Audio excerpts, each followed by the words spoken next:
Hello and welcome to a new Edge of the Box season preview brought to you by WhoScored.com. I'm George Elek, standing in for Dan Bardell, and I'm joined by Steven Mcinerney for the second of 8 team previews. And this, of course, is the Manchester City episode. You can find the Arsenal episode from last week with Dan and Julian Laurent up on the YouTube channel.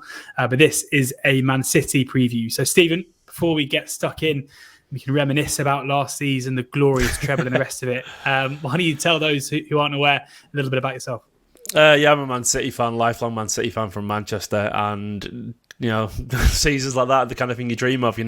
I'm old enough to have seen us been down there, watching us play in the old Division 2, the League 1 as it's called these days, and I've cried a lot over this club, and obviously I'm aware where we come from and where, we got lucky with the investment and so on. But I'm also aware that seasons like that, they just don't come around very often, even with an awful lot of money and great players. It was an incredible month, as a City fan, as a football fan, it's that feeling of almost completing football. You're like, what more could you ask for, as a football fan, to win the Premier League, FA Cup, beating United as well in an FA Cup final, which made it even sweeter. Then, of course, years of underachieving in the Champions League, in many people's opinions, to win it like that, to win a treble, just incredible, mate, incredible. It's interesting you say that this doesn't happen too often. I mean, would it be a massive surprise if this is the beginning of a? I mean, City have been pretty dominant for quite a long period of time. Obviously, that Champions League crown was a long time coming. It wouldn't be a huge surprise, especially so long as Pep Guardiola is at the club, if you continued to be as dominant as that, or do you see there being a bit of a drop off now you've, as you said, completed it? I suspect when Guardiola's here, we'll carry on winning trophies, and they're not trying to be arrogant there. It's just kind of common sense. He's that good a manager, I don't know if he'll do a treble again. I mean, that's just really hard to do, and teams don't traditionally win back-to-back Champions Leagues because it's just hard. It's really, really hard, and I know Madrid did it for a few years in a row, which is just a freak anomaly. But even Guardiola's peak sides didn't win multiple, in a row at Barcelona. I wouldn't be surprised if City do go very far next season, because I think there's always a feeling generally that the first time you do something, after that there's a confidence, there's a fearlessness that comes from breaking that duck. And I do reckon City probably will just stroll into the Champions League just feeling like the weight of the world off their shoulders, and they'll know that they are the best team in Europe right now, and in my opinion they're the best team in world football, and what they did last year was special, and that could carry on to great success. Absolutely. The question is, will they have the mentality for it? That is always a fair thing to say, because as Pep said a billion times, you got to be hungry, you got to really want it, you've got to turn up again and find the right players. Because I think Kyle Walker was sort of, or it might have been Jack Grealish. Jack Grealish was saying it was one of them saying, like, there's a feeling of like completing football. You want to get one of all the trophies, and the best obviously keep going and going and going, but I would not blame anyone, especially the ones who are a little bit older, feeling like I've done it now. So it depends if Pep can get him going, again, and that's what we'll have to wait and see. So yeah, and that's what I was going to ask you: is do you think there is a risk? I mean, complacency is the wrong word, because as you said, you've already gone and done it. But is there a risk that you'll struggle to match the intensity of last season? That maybe you'll struggle to kind of get up for it, because as you say, you've just had the season you can only dream about as fans, as players, as Pep Guardiola as manager. Could there be an opportunity here for other clubs to capitalise on maybe there being a bit of lethargy about the place? Yeah, absolutely. It's very, very possible. I mean, the hungry teams are the ones who usually are chasing down the ones at the top of the peak, and I guess what I hope from my perspective is that these are they've won a treble because they're the kind of people that they're intrinsically motivated by being the best in success, and look, I don't think it's, I'm sure Messi and Ronaldo weren't happy with their first Ballon d'Or. They wanted more and more, because it's just who they are as people. They are just winners, and I think that your best way to make sure levels don't stop usually is bringing some new signings. Hopefully we'll do that, but also is have the right kind of people in the squad. I mean, I look around at Manchester City squad, and you see sort of captains everywhere, really. Like Rodri's become massive for City. Ruben Diaz, absolutely huge. Nathan Ake, people like Akanji, just ultimate, consummate professionals. The kind of people says hi. Stones, well, exactly, John Stones. Yeah, I mean, like Erling Haaland, an absolute winner. Kevin De Bruyne, one of the greatest of all time. I could keep going. You could laugh, but even Grealish captained his boy club at one point. Bernardo Silva, who will run through brick walls for you. So you need these kind of people who are just hungry for success, and it's inherently who they are. You know, they're not in it for personal gain. They're in it because they just want to win. That's just who they are. You know, and if you got those kind of people, maybe you can sort of stave off that kind of lethargy or maybe that complacency.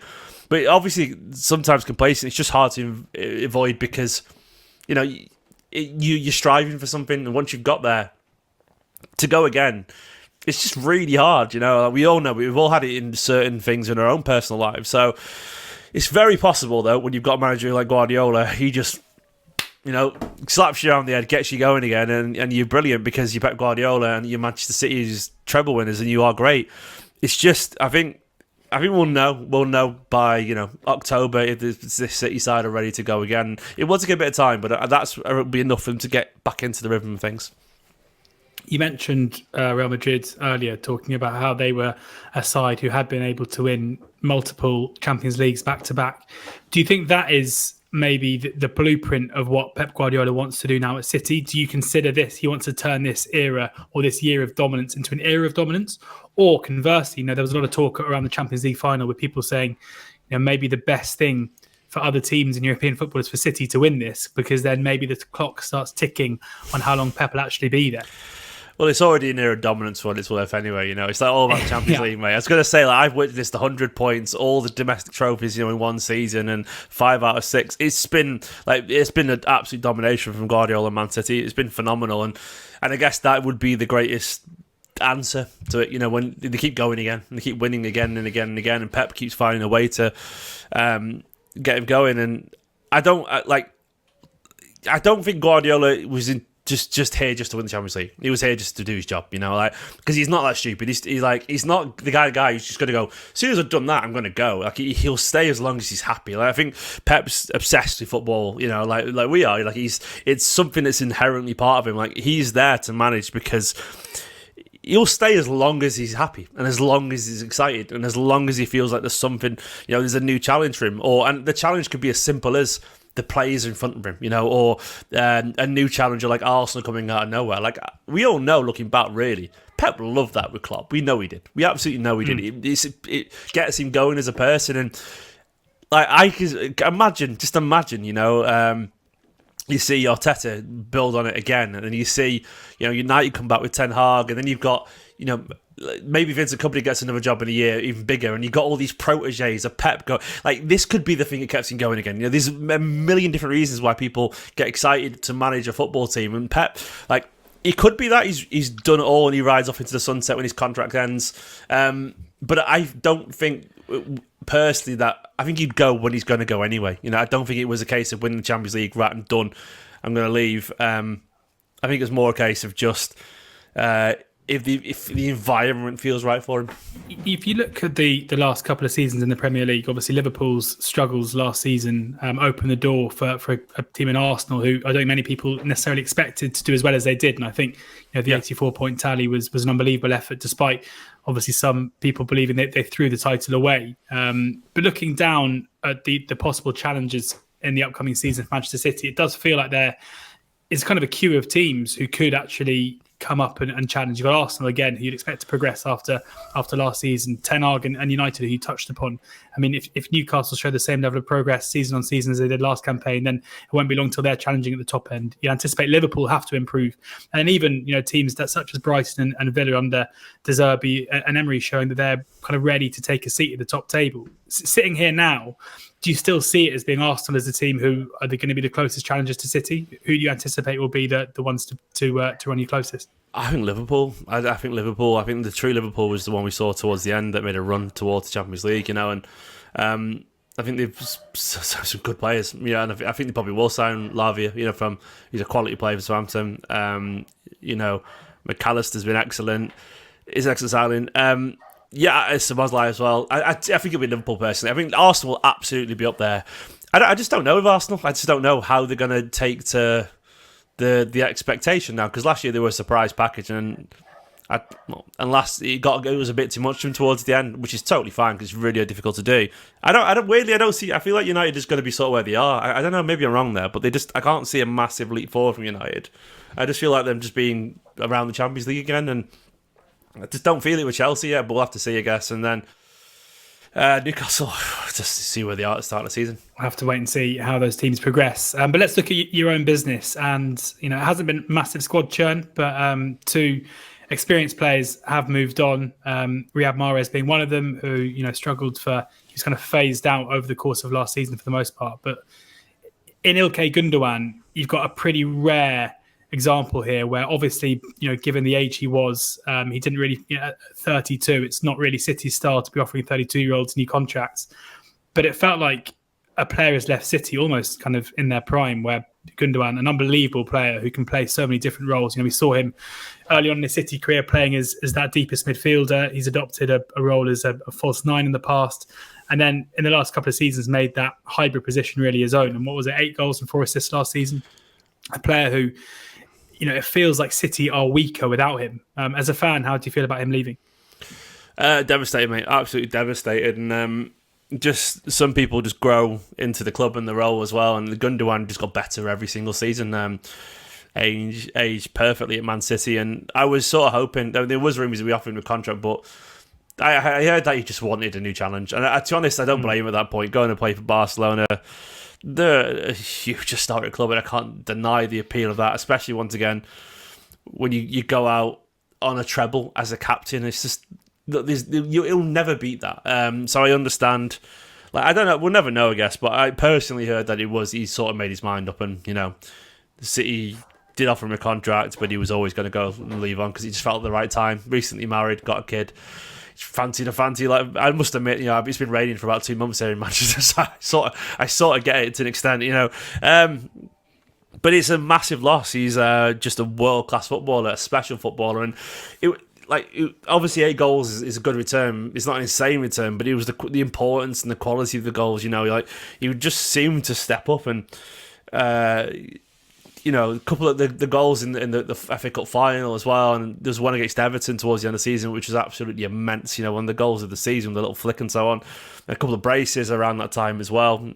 He was just absolutely world class for us, and I am a little bit, nervous about not replacing Gundogan and Mahrez extravagantly, I guess, because you feel like when you lose players of that ilk, no pun intended though. Okay, you lose. Yeah, you need just a statement signing. Kovacic though is a fantastic player. I really like Kovacic. I think he's criminally underrated, and he'll bring so much of what Gundogan did as well. And the only thing is he's not a goal scorer. But then Gundogan wasn't a great goal scorer until like the 1920 season. All of a sudden he just developed this knack. So maybe Kovacic can, out of nowhere. As it is, the transfer window's been quiet currently for City, so it's a really weird one to judge. As we're recording this, it's just been Kovacic comes in. Pep has got on record that that he does want replacements for Mahrez. Obviously he's gone to Saudi Arabia. I suspect City will do. We're really obviously linked to Josko Vardial from RB Leipzig. He'd be an incredible player and he'd fit the system that City plays so well. I think he's a special talent, really special talent, and I'd be buzzing. Do you need another left-footed centre-back? Well, I think the thing is, obviously not, no, but Laporte would move on. We technically don't know, but I actually think he's an improvement on Ake, and I think that's really harsh on Ake, but I think Ake's a fantastic defender. But Josko Vardial's a fantastic defender and just a freakish progressor and passer and dribbler and everything. He's a complete footballer, and I think even though some things have been good, you should always look to improve in every single area. And Ake has been brilliant, but I think Josko Vardial is just. We're looking at a guy who could be an all-timer potentially. I know he's only young, 21, but he's just special. He looks like the kind of guy who would have a legacy of Piqué had or something like that. That's. I look at him and think he could be a great player. And obviously it's early days, but I just think he's a brilliant footballer, and I totally understand why Guardiola would love to have a back three of Josko Vardial, Diaz, and John Stones, because that is just it's everything you'd want from centre backs. Strength, pace, skill, passing. And with Laporte going to move on as well. That's pretty much set in stone. So, but after that, if we sign Vardial, if we sign Amara's replacement and Kovacic and keep Bernardo, that's good enough for me. Who would you want to see as the Mahrez replacement?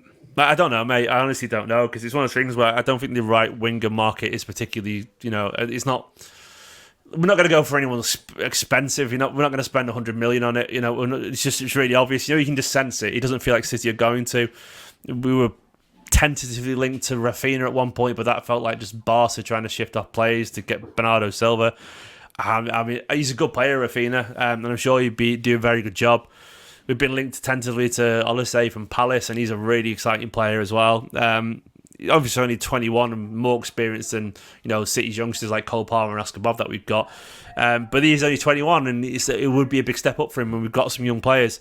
I would love a more experienced player. Like my dream signing, I know who that would be actually. It's never going to happen, but Leroy Sané. I think there's always been a feeling, I think I can sense it from him, that he probably slightly regrets it. He's always back in Manchester. I saw him myself getting off a train in Manchester once, and there was footage of him last season after the quarterfinals with Guardiola like consoling him, and then as well in the pre-season game, and they're having a laugh together. And I think they left sort of acrimoniously, but I feel like he genuinely wants to come back. It's just a sense, and he would just suit City now. He's grown up a little bit. He's never quite fulfilled his massive potential. He can play off the right these days, which he does a lot more at Bayern, and that would be my dream signing. Leroy Sané to come home, and I would be a very happy man. Do you think it's going to happen? Sadly not.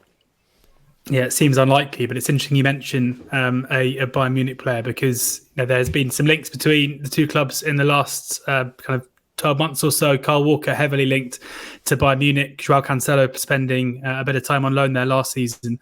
Both Cancelo and Walker currently still Manchester City players. Do you expect them to be at the end of the window? And do you want them to be? Cancelo, no.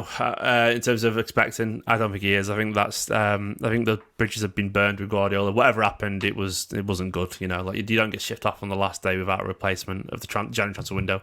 Essentially, just given to another club, unless it was really bad. And I sort of read online in general that the feeling is that City don't want him around because I think the harmony's too good. I mean, he's a quality player, and if you could. I can't imagine. His form dipped last season, didn't it, as well? Yeah, it just sort of dropped off, and then he started to. He's quite an emotional guy, like Joao Cancelo. He fell out with the Portuguese national coach as well during the World Cup, and he's a bit explosive when he's not playing football. And what I read online and what I heard, and personally, he was just being incredibly difficult. And Pep just eventually just was like, "Nah, I can't bother with him anymore. Get rid of him." And I guess the only thing you could say is that. Look, if he felt like he was going to be playing, there's not much more of a humbling than I told you so, than City winning a treble without him. It could be that he's like, sorry, I was wrong. Come back and I put my head down, but I just don't see it. Kyle Walker, I'd be devastated if he goes, because I still think there's no one like Kyle Walker in world football. Literally no one. There's not another right back in the world that can do what he can do. There's literally none. The pace he's got is freakish. His experience, his attitude in big games. How many people do you see running away from Kyle Walker? Like Mbappe, Neymar, Vinicius. They all hate playing against him, and these are the best wingers in world football. But that's Kyle Walker, and even if he is sort of like a special play kind of player these days, he comes out for the big games. He's got so much experience. He's so respected in that squad that I'd be devastated if he goes, because he's just you can't replace someone like him. You just can't. You genuinely can't. So. Will he stay? As it is, I think he'll end up going. I think Bayern will cough up because I think he wants to go. I think he's just in the whole I've done it all here and I fancy a new challenge category. I hope he doesn't. But if he does go as well, I don't think City will replace him. I think they'll just crack on without him. And you mentioned there, Vardiol being one, your wish for Sané. But, we are getting towards the eve of the season here. There isn't that much longer in the window. It's pretty rare for top-end clubs to be doing big business late on, especially Manchester City. Do you think there will be business done, or is there a chance it's going to be Kovacic and that's a lot? That would be devastating. So I think it'd be a really terrible summer, personally.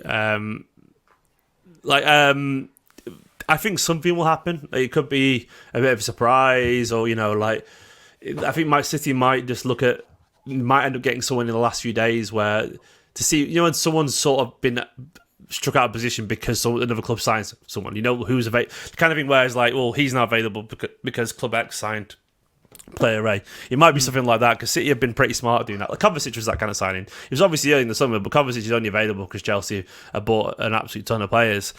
And I think it was the same with Kanji last year. That was a last minute kind of bargain. And at the same time, Grealish went on for ages, and De Bruyne, when we signed him, that was a end of the window kind of thing, and I think Pep has the authority to go, if the first couple of games of the season the squad looks thin, to go, like, just get this done, and Pep Guardiola, just, get it done. And I think he will get someone in. I don't think it'll be just Kovacic. I just don't think it's going to be 3 or 4. It probably will be Kovacic and Vardiol, unless a load of people leave. And in terms of the squad that we do know is going to be there, it feels like we're in quite an exciting position at the moment where a few City players are coming through and getting serious game time. We saw Cole Palmer, of course, starring in the under-21s this summer too. Who are the players that you anticipate will have a big season, senior pros or young players? Who are you looking out for? In terms of the young players, I think Rico Lewis will build on last year because he was instrumental, I think, in City's turnaround, genuinely. And that sounds crazy for a 17-year-old, but Pep, entrusted him with some massive games, and he more than stood up. He's actually been playing as a number 8 in pre-season, and he's been fantastic there. Like, he was a midfielder as a kid, and he's still a kid, let's be honest, but he was a midfielder when he was much younger, and you can tell he looks much more at home there because he's got the energy and the relentless running and the creativity as well, and a little bit Bernardo-esque actually in that role, and I think he'll build on it again. McAtee, of course, excellent loan at Sheffield United, helped them get promoted to the Premier League. He's back in the squad. Don't know if he'll stay around, but I hope he does because he loves City. He's like a local lad, and he's desperate to make it there, and he's a real goal threat as well. Like he was involved in a couple of things during pre-season, and I think there's also a big chance for someone like Cole Palmer. Mahrez is gone. Palmer, he's played a lot on the left for Guardiola, and he's not a left winger at all. He's just more or less a Mahrez clone if you put him on the right. He really is. And I don't think you should ever replace someone of Mahrez's calibre with just an academy lad, personally. And that's not because he might not be good enough one day. I just don't think. I think it's the expectations for Manchester City as treble winners. I don't think you should lean on a whole season for a guy who's still very much, he's relatively raw still. Like if we had different expectations and different goals, yeah, sure. Like City of pre-takeover, lean on a youngster because we can. But I think with Guardiola, I think it'd be a bit naive just to get him to use just academy lads on the right wing spot. With like Oscar Bobb's another one who's played in pre-season, who's a young Norwegian right winger. He was excellent in the under-21s as well for Norway. But I just don't think Palmer should be the number 1 all season. He seems a bit too young for that. But he could have a great season as well. In terms of us, Stones, I want to see how he builds on it. I think Stones will be even better this season. I think in the Champions League final, he just unlocked dribbling out of nowhere, and it was ridiculous. like to do that in the biggest game of your career and go, do you know what? Now I can dribble and just have the most dribbles in a final since Messi in the final. It's remarkable, and he was doing it again in pre-season where he was just gliding past people like he was Iniesta. It was ridiculous, and I think he's going to really come alive again with the belief that he's got. That he's a Champions League winner and Champions League team of the season player now in this new role. And I think we forget sometimes that this system for City is still in the nascent stages. It's only a few months old, and it's something Pep put in to win the treble, but he's still refining it. So I think Stones will be the biggest beneficiary. Stones to be a key player. I mean, what do you anticipate for Phil Foden this season? In a season where so many key players had brilliant seasons, breakout seasons for some, such as Jack Grealish. I guess for Foden, due to illness and injury, this is a big campaign for him to have to step back up. Yeah, to be honest, I forgot to mention him. He's absolutely another. I think he's going to play more central this season. All these signs seem to suggest that. Coming on for KDB in the Champions League final centrally was a big as nod as you'll get, really, that Pep trusts him to play there now. And he's a very different player to De Bruyne, but like De Bruyne, he's got a really special talent. Like when he's on his form, he can do absolutely wonderful things, with the ball at his feet. He's magic. And I think Phil Foden could easily have his, sounds weird to say breakout season because he's been around, he's won 2 Young Player of the Years and all that kind of stuff, and he's been excellent, and we all know that. But become like one of them, like the real main men, like De Bruyne has been. I think this could be the year that he actually does that, and it could be that he ends up playing on the right with Mahrez goes. City might just decide, right, you're a right winger now. That's it, you're a right winger. You're going to stay, that's not there. But either way, he's been in and out of the team a little bit. This, I think, will be the year absolutely when he really, really is a key starter every single week, and he'll nail down a position, I think, finally. And I think he probably feels it too, actually, that that he's not quite like last season was a bit of a bitty one for him, but the talent he shows, obviously, that spin in the final that goes in. You see one of the great all-time Champions League final goals, and but that's what he's capable of.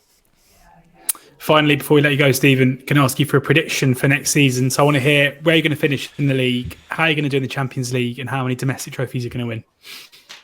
I think City will win the league again. I just don't know. I just trust them. I feel like there's the feeling that everyone thinks City are going to drop off, and I think Pep will channel that into getting them going again. And I think the energy around them from other teams will be enough to get City ignite that fire. I think everyone else will ignite City, as opposed to themselves. Everyone presuming that City just can't catch Arsenal or a rejuvenated United and Liverpool, and I think they'll go again. And I guess it's not a bad thing to guess when you won 5 out of 6. I mean, it's a decent guess that City are going to win it again. Champions League, I don't know. They could reach a final again. I'm not going to say we're going to win it. Surely you can say you can win it.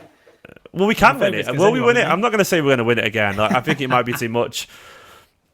We're going to be minimum semi-finals, but then you could just have a bad day.